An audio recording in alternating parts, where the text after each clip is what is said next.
Hello बच्चों, let's read the question and question arises that which does not have dangling bond. किसके पास dangling bond नहीं होता है। अब मजेदार बात यह है कि डैंगलिंग बॉन्ड होता क्या है। सबसे पहले हम की कॉन्सेप्ट को समझ लेते हैं।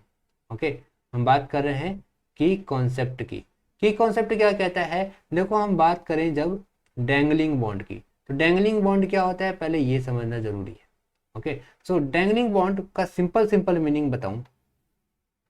Simple meaning, an unsatisfied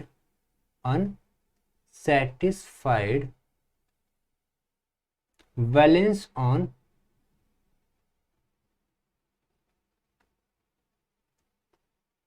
an immobilized atom।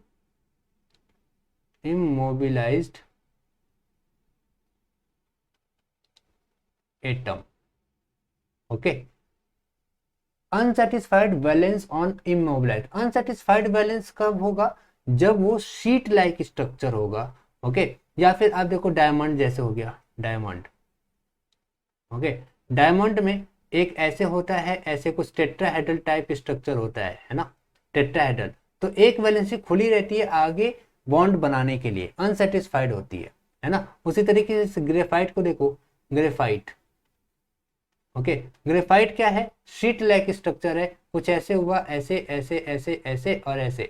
ठीक है, अच्छा, और इसी की तरह से नीचे ऐसे जुड़ता है। ठीक है, नीचे ऐसे जुड़ता जाता है। ठीक है, और ये कुछ ऐसे बनाएगा, उसी की तरह ये और नीचे जाएगा। सो ग्रेफाइट में भी क्या है, अनसेटिस्फाइड वैलेंस है। लेकिन अगर आप बात करो फुलेरीन की, ओके, फुलेरीन की, तो फुलेरीन क्या होता है, ये केस लाइक स्ट्रक्चर होता है। ओके, ये सेटिस्फाइड होता है, ये केस लाइक स्ट्रक्चर होता है, case like structure. Okay, case like structure में क्या होता है भाई, एक ऐसे स्फीयर बन गया है ना, स्फीयर बन गया।